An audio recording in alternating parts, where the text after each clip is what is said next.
After my checkup, my daughter nervously slipped a folded note into my purse. It said, "Run from your family now." Her hands were trembling. Her eyes, terrified.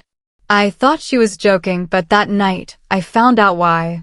Before I tell you what happened, please like this video, subscribe, and comment where you're watching from. You know, at 73 years old, I thought I'd seen everything this world had to offer. I thought I understood betrayal, I thought I knew pain. But nothing, absolutely nothing, could have prepared me for what my own family tried to do to me. Nothing could have prepared me for the moment I realized that the people I loved most, the people I'd sacrificed everything for, were plotting to destroy me from the inside out. My name is Margaret, and until 6 months ago, I was just another retired widow trying to make the most of my golden years. I'd raised 3 children, buried my husband of 48 years, and settled into what I thought would be a peaceful twilight surrounded by the family I devoted my entire life to building. I lived in the same house where I'd raised my children, where I'd celebrated birthdays and Christmases, where I'd nursed my husband through his final illness. Every corner of that house held memories, every room echoed with laughter from decades past. I was proud of my children. My daughter Sarah had become a nurse, following in the footsteps of service that I'd tried to instill in all my kids. She was smart, capable, and had married a man named David who seemed charming enough, though something about his smile always felt a little too practiced for my liking. They had my precious granddaughter Emma, who was the absolute light of my life at 12 years old. My son Michael lived across the country with his own family, and my youngest, Rebecca, was finishing her residency in pediatrics. Life was quiet, yes, but it was good. I had my health, my home, and my family nearby. I volunteered at the local food bank, tended to my garden, and looked forward to the weekly dinners where Sarah would bring Emma over and we'd catch up on everything happening in their lives. I thought I was blessed. I thought I was safe. I thought family meant something. God, how wrong I was. It started on what seemed like the most ordinary Tuesday morning you could imagine.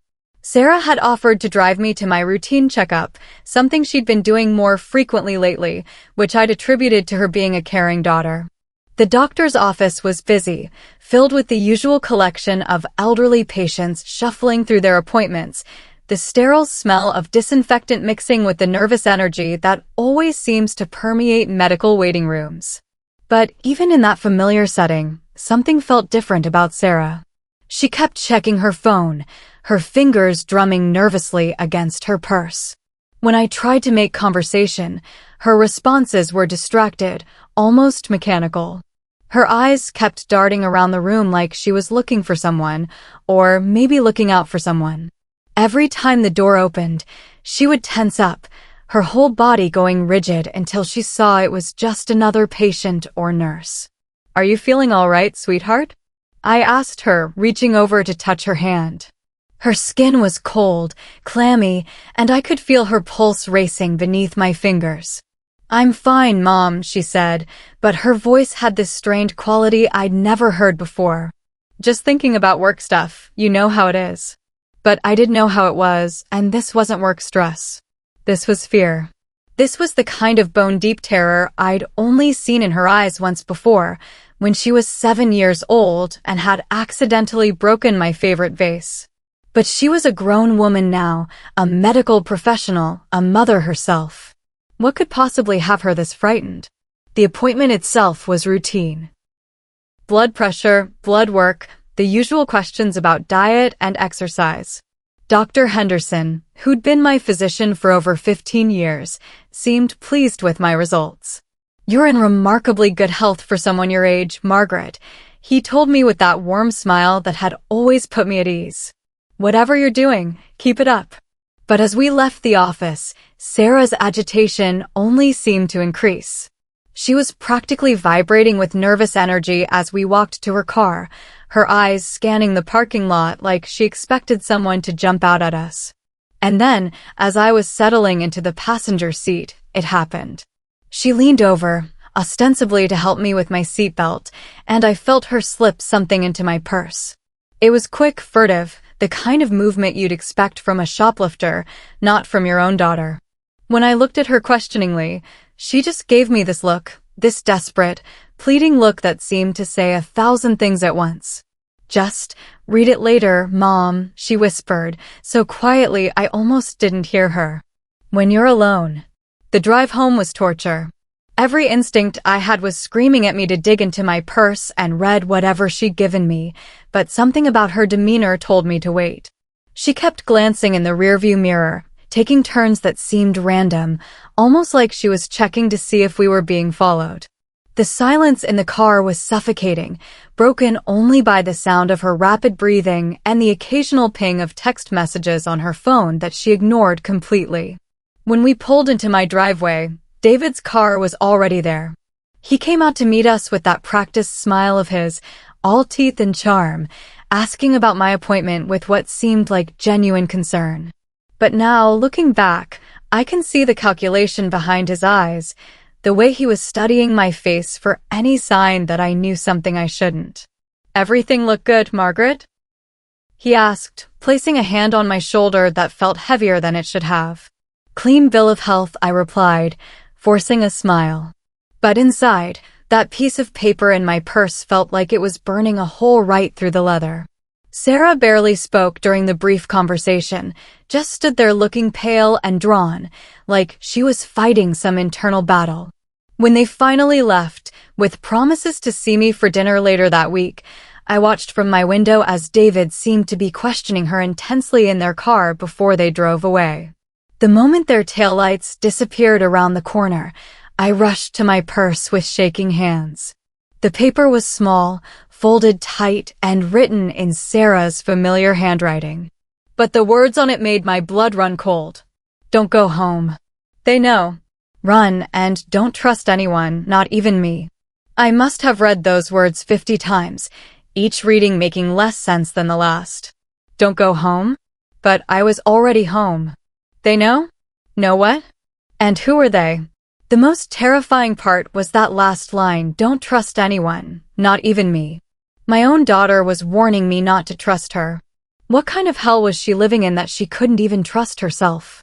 I sank into my favorite armchair, the one where I'd rocked all my babies to sleep, where I'd read countless bedtime stories, where I'd sat vigil during sleepless nights when they were sick.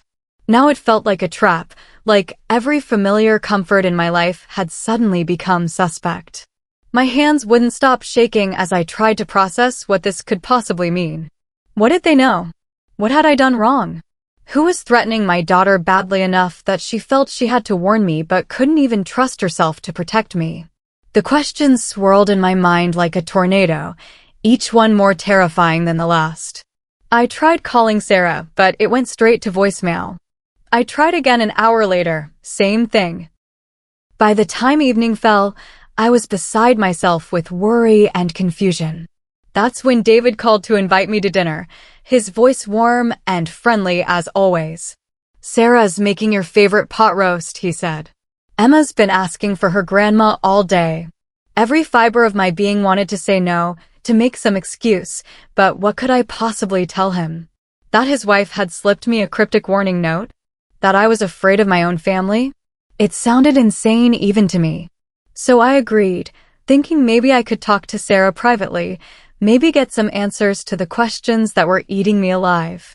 The walk to their house, just 3 blocks from mine, felt like a death march. Every shadow seemed to hide a threat, every car that passed made me jump. By the time I reached their front door, my nerves were completely shot. But the moment I stepped inside, I knew something was terribly wrong. The atmosphere felt poisoned, thick with tension that no one was acknowledging. David was all smiles and charm, asking about my day, complimenting my dress, playing the perfect son-in-law. But his eyes, God, his eyes were cold as winter, watching my every reaction like a predator studying its prey. Sarah moved around the kitchen like a ghost, mechanically preparing dinner, but barely speaking. When our eyes met, I could see the fear there, raw and desperate. She looked like she'd been crying, though she'd tried to cover it with makeup.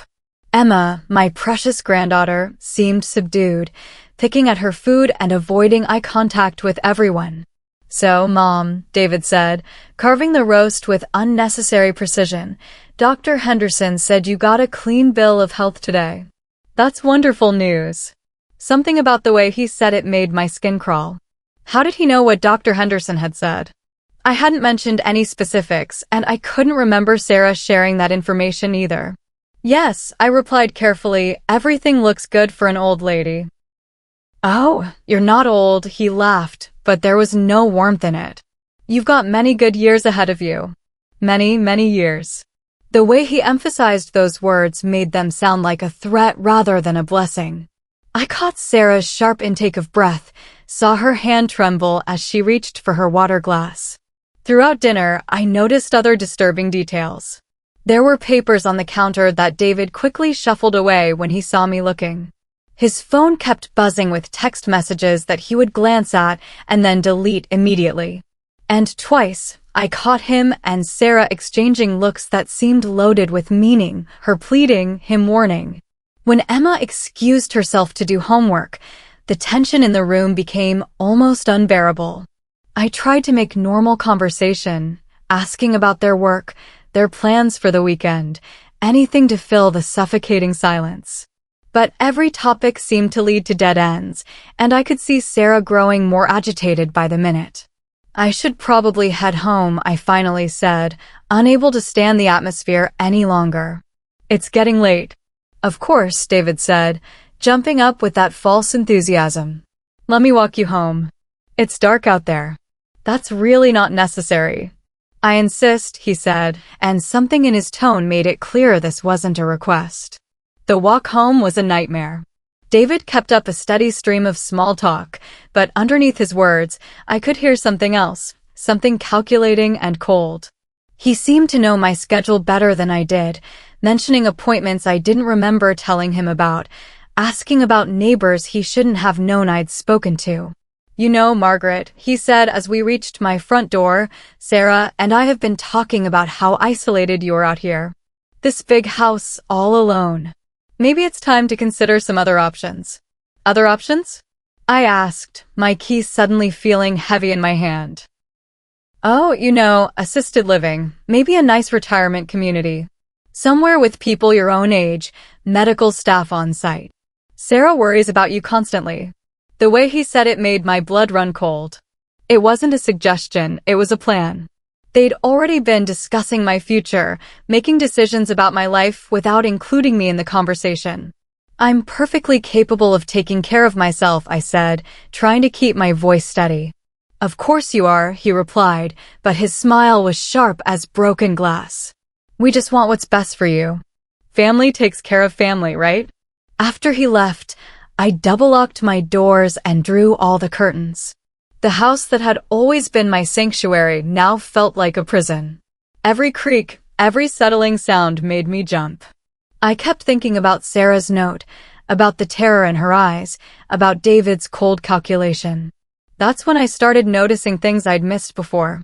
My mail had been rifled through, I could tell because I always stack it in a specific way, and it was out of order. There were marks on my windows that looked like someone had been trying to peer inside.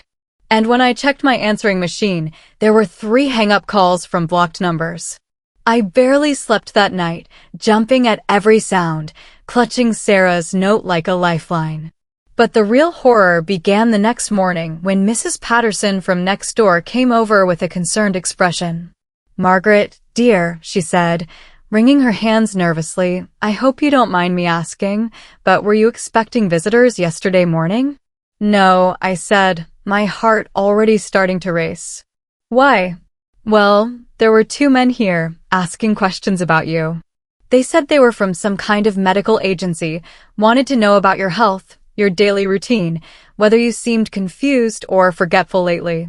I didn't like the look of them, so I didn't tell them anything, but they'd been here. While I was at my doctor's appointment with Sarah, strangers had been at my house, asking my neighbors questions about my mental state. The pieces were starting to come together, and the picture they formed was so horrifying I could barely breathe. That evening, I couldn't bring myself to eat dinner. Every bite felt like it might be poisoned. every glass of water suspect. I was becoming paranoid, but was it really paranoia if someone was actually out to get you? I kept reading Sarah's note over and over, trying to find some hidden meaning, some clue about what I should do next. Around 10 o'clock, I heard voices from Sarah's house. They were arguing loud enough that I could hear them through my open bedroom window. I crept closer, straining to make out the words, and what I heard made my heart stop. She doesn't know yet. That was Sarah's voice, high and desperate. She'll find out soon, David replied, his tone cold and practical. It's too late to stop now. I can't keep doing this to her, Sarah sobbed. She's my mother. Your mother who's about to leave you nothing, David snarled. Your mother who's been talking about changing her will, about leaving everything to that damn charity. We need that money, Sarah. Emma's college fund is empty, the mortgage is underwater, and my business is failing. We don't have a choice. There has to be another way. There is no other way. David's voice was getting louder, more aggressive. The medical records are already filed. Dr. Morrison confirmed the diagnosis. As far as anyone knows, your mother has 6 months to live, and she's already showing signs of dementia. When she dies, everything comes to you as her only local heir. My legs gave out. I sank to the floor beside my window, the full horror of what they were planning crashing over me like a tsunami. They had forged medical records. They had created a fake terminal diagnosis. They were planning to kill me and make it look like natural causes. But Sarah's response surprised me. What if she doesn't die naturally, she whispered. What if someone gets suspicious? Then we help her along, David said, his voice so casual it made my skin crawl. A little adjustment to her medication, maybe a fall down those steep stairs she's always complaining about. Accidents happen to elderly people all the time. I won't be part of murder, Sarah said, but her voice was weak, defeated. You're already part of it, David replied coldly. You signed the falsified medical reports. You're the one with access to medications. You're in this as deep as I am, and if you try to back out now, I'll make sure everyone knows it was your idea from the beginning. That's when I understood the note. Sarah wasn't just warning me, she was trapped. David had manipulated her into being complicit in his plan, and now he was using her involvement to keep her silent. My daughter, my sweet, caring daughter who'd become a nurse to help people, was being blackmailed into helping kill her own mother. I crawled away from the window, my whole body shaking with rage and terror. They were going to murder me for my money. The house I'd worked my whole life to pay off, the savings I'd accumulated through decades of careful budgeting, the life insurance policy I'd maintained to provide for my children, all of it was going to be stolen through the most intimate betrayal imaginable. But what made it even worse was knowing that Sarah was suffering too. She wasn't a willing participant. She was another victim of David's greed and manipulation. The note she'd slipped me wasn't just a warning. It was a cry for help from a daughter who loved me but didn't know how to save either of us. I spent the rest of the night pacing my house like a caged animal, trying to figure out what to do. Call the police? With what evidence? A cryptic note and an overheard conversation that I couldn't prove? Go to my other children? Michael was 3,000 miles away, and Rebecca was drowning in her residency. Even if I could reach them, what could they do from so far away? By dawn, I'd made my decision. If they thought I was going to lie down and die quietly, they had seriously underestimated Margaret Catherine Morrison. I'd survived the Great Depression as a child, raised 3 kids as a single mother when my husband was overseas, and nursed him through cancer until his last breath. I wasn't about to let some greedy son-in-law destroy everything I'd built. I packed quickly and quietly, taking only essentials, some clothes, important documents, what cash I had on hand, and Sarah's note. I left no sign that I was planning to be gone for more than a day, just in case they were watching.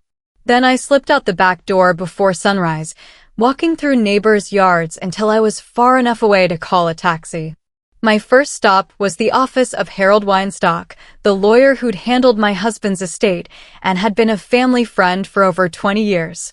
Harold was one of the few people I trusted completely, and if anyone could help me navigate this nightmare, it would be him. When I showed up at his office at 8 in the morning without an appointment, looking haggard and desperate, Harold took one look at me and cleared his schedule for the rest of the day. "Margaret," he said, guiding me to a chair with gentle hands, "what's happened? You look like you've seen a ghost." "Worse," I said, and I told him everything. The note, the overheard conversation, the men asking my neighbors questions, the way David had been acting. Harold listened without interruption, his expression growing darker with every detail. When I finished, he was quiet for a long moment, his weathered hands steepled in front of his face. Finally, he looked up at me with eyes full of fury and determination. "Margaret, what you're describing is elder abuse of the worst kind. It's fraud, conspiracy, and attempted murder. But you're right that we need more evidence before we can involve the authorities." He picked up his phone and dialed a number. "I'm calling a friend of mine, a private investigator who specializes in cases like this. We're going to get to the bottom of this, and we're going to make sure these people pay for what they've done to you and your daughter." The private investigator, a sharp-eyed woman named Carol Martinez, arrived within an hour. She listened to my story with the focused attention of someone who'd heard similar tales too many times before. "The first thing we need to do," she said, "is verify your actual medical condition. If they've filed false reports claiming you're terminally ill or suffering from dementia, we need official documentation proving otherwise." We spent the rest of the day gathering evidence. Harold arranged for me to see an independent physician who could provide a complete medical evaluation. Carol began investigating David's financial situation and looking into the forged medical records. And I tried to process the magnitude of what was happening to my life. The independent medical exam confirmed what I already knew. I was in excellent health for my age, with no signs of terminal illness or cognitive decline. The doctor was appalled when Harold explained why the examination was necessary. "In 40 years of practice," Dr. Sarah Chen told us, "I've never seen medical fraud this blatant." Whoever created these false records didn't even try to make them medically plausible. The supposed timeline of symptoms, the test results, the prognosis, none of it makes sense from a clinical standpoint. While we were gathering medical evidence, Carol was uncovering the financial motive behind David's desperation. His construction business was failing, they were 3 months behind on their mortgage, and he'd taken out multiple high-interest loans using the business as collateral. Without an immediate influx of cash, they would lose everything within 60 days. "It gets worse," Carol told us grimly. "I found records showing that David has been researching untraceable poisons and methods of inducing heart attacks in elderly people. His computer search history reads like a manual for the perfect murder." The evidence was overwhelming, but we still needed to catch him in the act or get him to confess. That's when Harold suggested something that made my blood run cold. "We need to set up a meeting," he said. "Make David think you're going to sign over power of attorney to Sarah, or maybe update your will in their favor. Record him admitting to the fraud, and then we'll have everything we need to send him to prison for a very long time." The idea of facing David again, of pretending I didn't know what he was planning, terrified me. But the thought of what he was doing to Sarah, of how many other families he might destroy if we didn't stop him, gave me the courage I needed. We arranged to meet at Harold's office, ostensibly to discuss updating my estate planning. I called David myself, putting on the performance of my life. "David, dear," I said, trying to sound frail and confused, "I've been thinking about what you said the other night. About making sure my affairs are in order. Would you and Sarah be able to meet with my lawyer tomorrow? I want to make sure everything is set up properly for Emma's future." I could practically hear the greed in his voice as he agreed immediately. "Of course, Margaret. We'll be there. You're making the right decision." The next 24 hours were the longest of my life. I stayed in a hotel near Harold's office, afraid to go home, afraid to be alone, afraid that somehow David would realize I knew the truth. Carol had the office wired for sound and video, and we had police standing by in case things went wrong. When David and Sarah arrived at Harold's office, I could see the difference in their demeanor immediately. David was practically bouncing with anticipation, while Sarah looked like she was walking to her own execution. She kept shooting me these desperate looks, as if she wanted to warn me but couldn't bring herself to speak. "Thank you both for coming," Harold said professionally. "Margaret has asked me to help her update her will and possibly establish a power of attorney arrangement." David's eyes lit up like Christmas morning. "That's wonderful, Margaret. We just want to make sure you're taken care of." "Well," I said, playing my part with my health issues and all, "I want to make sure someone I trust can make decisions if I'm not able to." "Health issues?" Harold asked, feigning surprise. "Margaret, you seem perfectly healthy to me." "Oh, didn't you know?" David jumped in eagerly. "Margaret has been diagnosed with terminal cancer. The doctors say she is maybe 6 months, and she's already starting to show signs of confusion and memory loss." The words hung in the air like poison.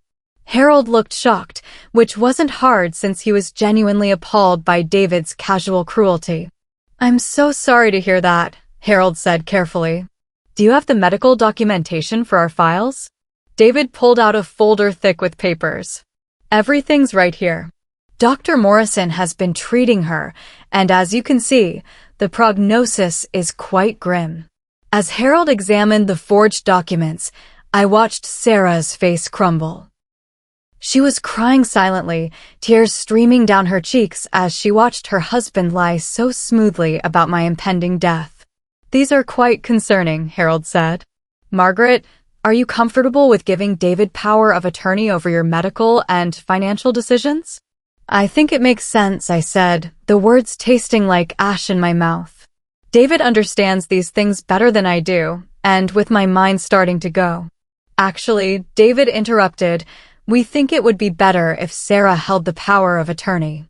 She's a medical professional, after all, and she understands what Margaret will need as her condition progresses." That's when I understood the full scope of his manipulation. He wasn't just using Sarah as a cover, he was making sure that legally, she would be the one responsible for my care and death. If anyone investigated later, Sarah would be the one with authority over my medical decisions, not him. "Of course," Harold said smoothly. "And what about the will? Any changes there?" David leaned forward eagerly. "Well, we've been talking about simplifying things. Instead of all those small bequests to charities and distant relatives, maybe everything should go to Sarah as Margaret's primary caregiver. It would make the estate process much simpler, especially given the circumstances." "The circumstances being my terminal illness," I said quietly. "Exactly," David said, his mask slipping just enough to show the cold calculation underneath. "No point in dragging things out with complicated distributions when Sarah will need the resources to handle everything efficiently." Harold nodded thoughtfully. "And what happens if Margaret's condition deteriorates more quickly than expected? How will Sarah handle both the caregiving responsibilities and the financial management?" "Oh, don't worry about that," David said with a chilling smile. "I'll make sure Sarah has all the support she needs. We've already researched the best ways to keep Margaret comfortable during her final months. Sometimes, the most merciful thing is to let nature take its course without unnecessary medical interventions." Sarah let out a small sob at that, and when David shot her a warning look, I saw the pure terror in her eyes. This wasn't just about money, he was threatening her too. "Sarah," Harold said gently, "you seem upset. Are you comfortable with taking on this level of responsibility for your mother's care?" Sarah started, then stopped, looking at David fearfully. "She's just emotional," David said quickly. "It's hard to accept that Margaret's time is limited. But Sarah knows this is what's best for everyone." That's when I couldn't take it anymore. The sight of my daughter's terror, the casual way David discussed my murder, the complete lack of humanity in his voice, it all became too much. "Actually," I said, standing up slowly, "I've changed my mind about the power of attorney." David's face went pale. "What do you mean?" "I mean, I don't think Sarah should have to bear that burden," I said, walking toward the door. "In fact, I don't think I need any power of attorney at all." "But your condition," David started. "What condition?" I asked, turning to face him. According to Dr. Chen's examination yesterday, I'm in perfect health. No cancer, no dementia, no terminal illness whatsoever. The silence in the room was deafening. David's mouth opened and closed like a fish out of water, while Sarah stared at me with a mixture of relief and terror. That's impossible, David stammered. The medical records clearly show. The medical records you forged, Harold said calmly, pressing a button on his desk. The same records that are so medically implausible that any real doctor would spot them as fakes immediately. That's when the police walked in. The next few minutes were chaos. David tried to run, actually pushing past one of the officers before being tackled and handcuffed. He screamed about conspiracies and frame-ups, about how I was the one lying, about how he was just trying to protect his family from a manipulative old woman. Sarah collapsed into a chair, sobbing with what looked like relief. When the officer approached her with handcuffs, she didn't resist. "I'm sorry, Mom," she whispered as they led her away. "I'm so sorry. I never wanted any of this to happen." "I know, baby," I called after her. "I know." But watching my daughter being arrested, even knowing she was as much a victim as I was, broke something inside me. The family I devoted my life to building was shattered, and I didn't know if it could ever be repaired. The trial was a media sensation. The story of a son-in-law trying to murder his mother-in-law for inheritance money, using forged medical records and manipulation to cover his tracks, captured the public's attention in a way that made me deeply uncomfortable. I never wanted to be famous for being a victim. David was convicted on multiple charges: conspiracy to commit murder, elder abuse, fraud, forgery, and attempted extortion. He was sentenced to 25 years in prison without the possibility of parole. Throughout the trial, he maintained his innocence, claiming that everything had been Sarah's idea and that he was just trying to protect his family from my supposed mental illness. Sarah's case was more complicated. Her lawyer argued that she was a victim of domestic abuse, coerced into participating in David's scheme through threats and manipulation. The prosecution acknowledged this, but maintained that she still had opportunities to seek help or warn me directly, rather than slipping cryptic notes into my purse. During her testimony, Sarah finally told the full story of how David had drawn her into his web of lies. It had started small. Just borrowing some money from her medical practice to cover temporary business expenses. When that wasn't enough, he'd convinced her to take out loans against my house without my knowledge. When those loans came due and they couldn't pay, he'd grown desperate. He said it would be easy, Sarah testified, her voice barely above a whisper. He said Mom was old anyway, that she'd lived a full life, and that this way we could secure Emma's future and take care of Mom's end-of-life expenses at the same time. He made it sound almost merciful. But as the plan evolved from financial fraud to active murder, Sarah had tried to back out. That's when David had shown her his true nature. He said if I didn't help him, he would kill me and Emma and make it look like a murder-suicide. She sobbed on the witness stand. He said he'd already killed before and wouldn't hesitate to do it again. I was terrified, but I also knew I couldn't let him hurt my mother.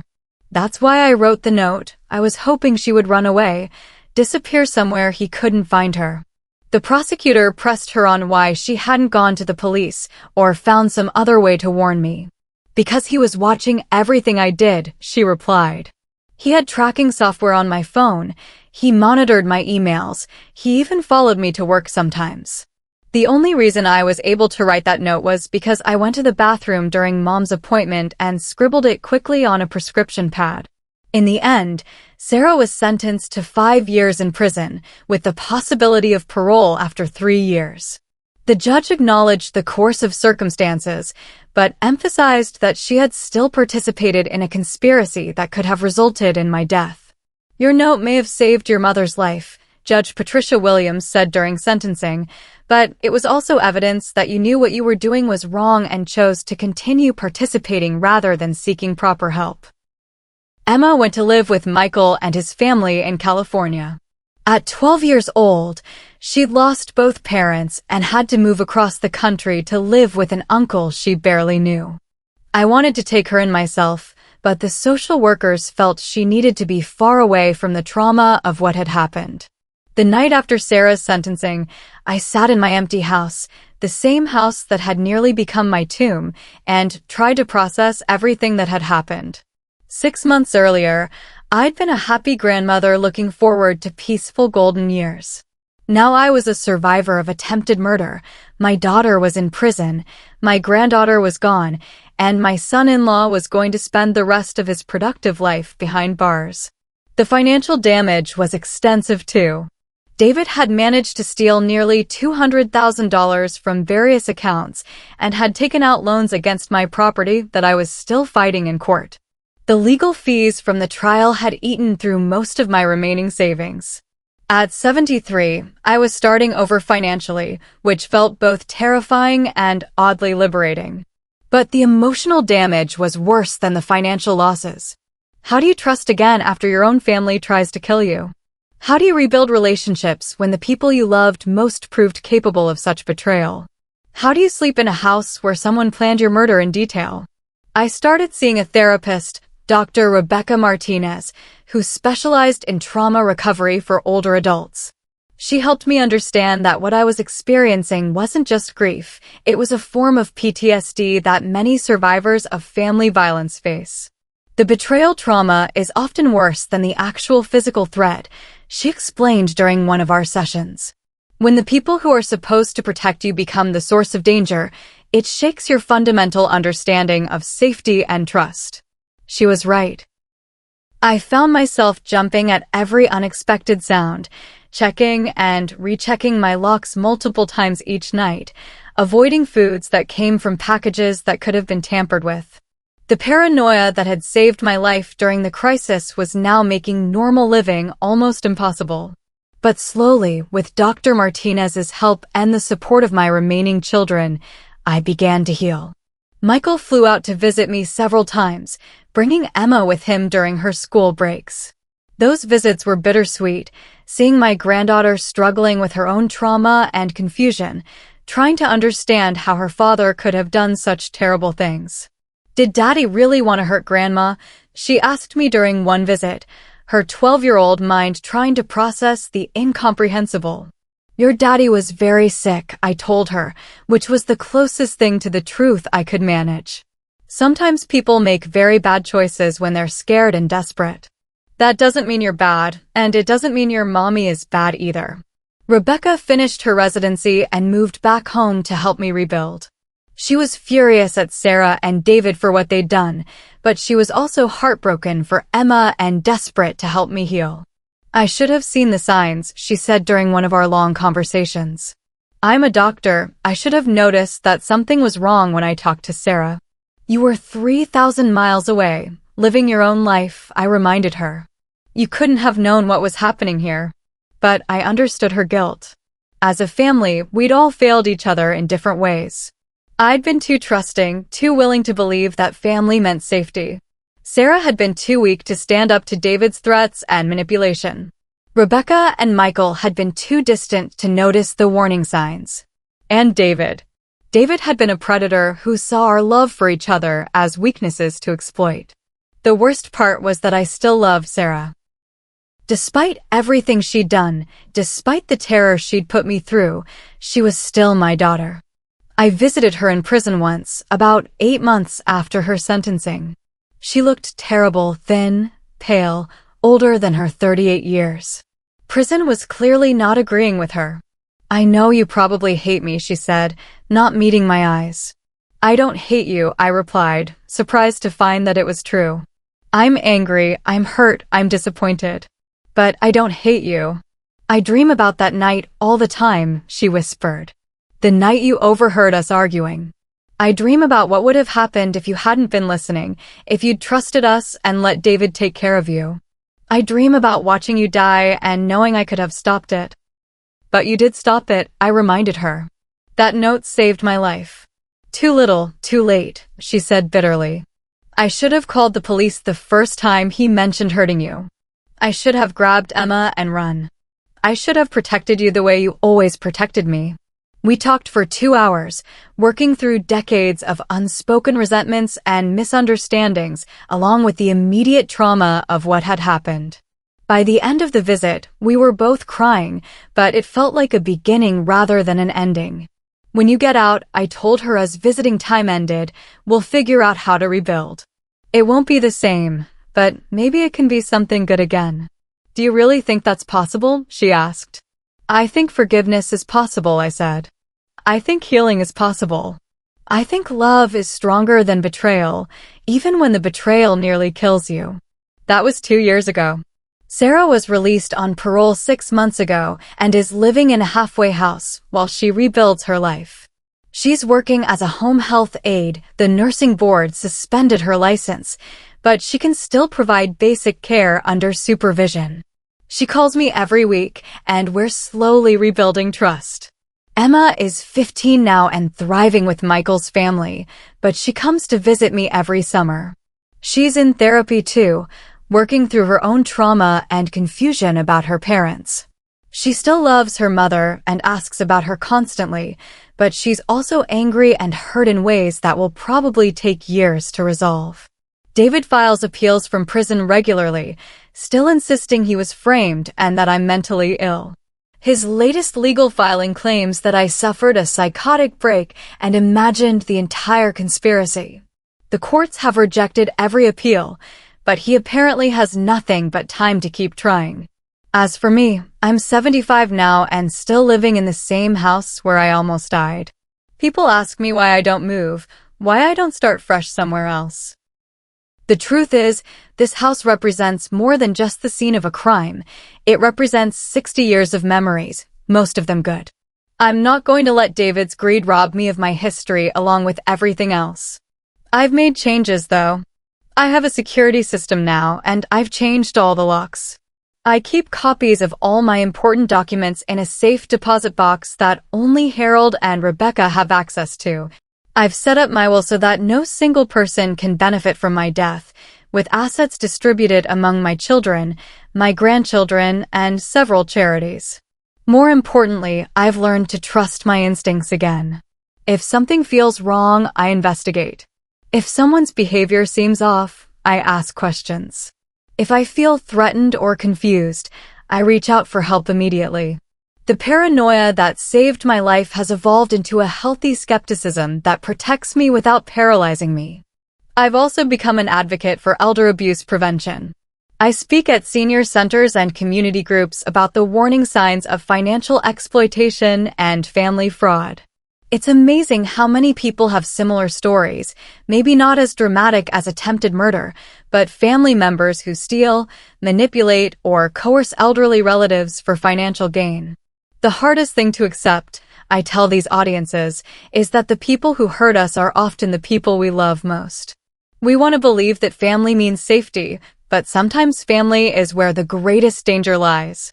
The statistics are sobering.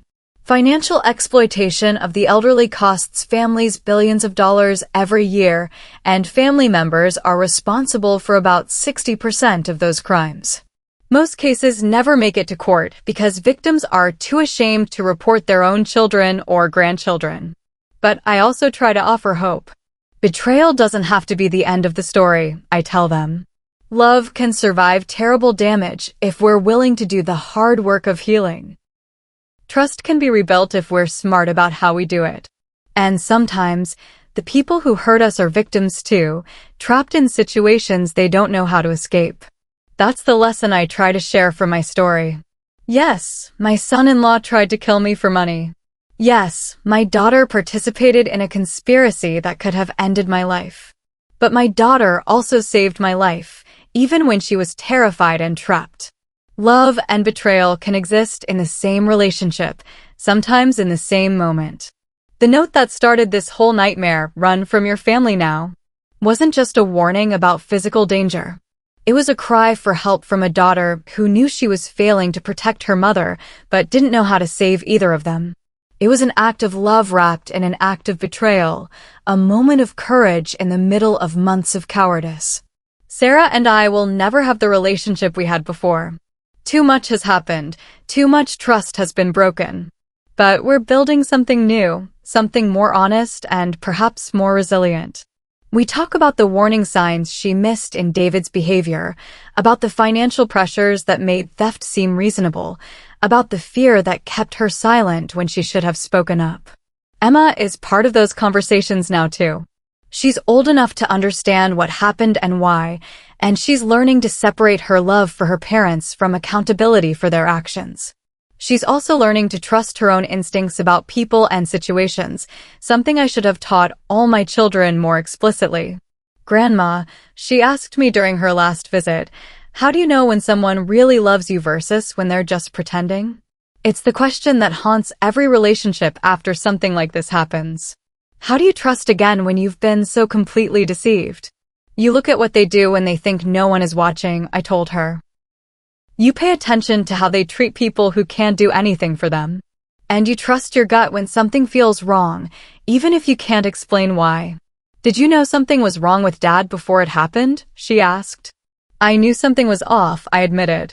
But I told myself I was being paranoid or unfair. I wish I'd trusted those feelings more.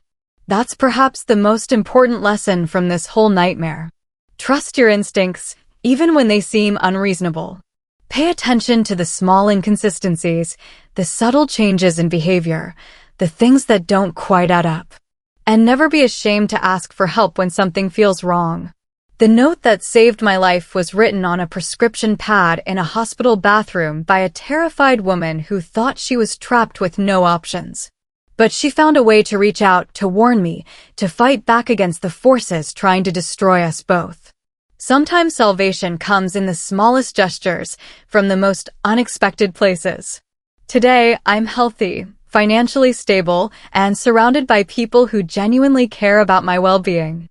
I have a new will, a new security system, and a new understanding of how fragile and precious trust really is.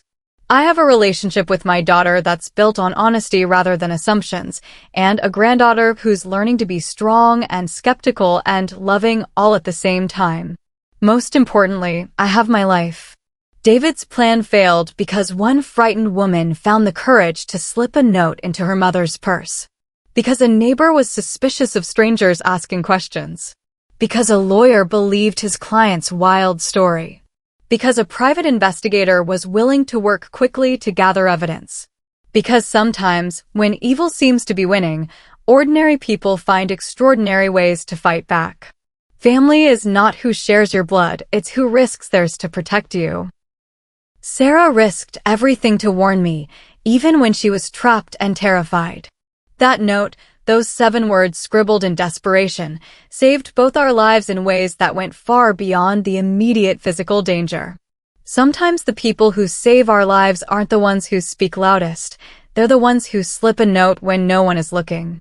They're the ones who find a way to reach out even when they're drowning themselves. They're the ones who choose love over fear, even when fear seems like the safer option. That's the real story behind those 7 words. Run from your family now. It's not just about the betrayal that nearly killed me. It's about the love that saved me, even in the darkest moment of my life.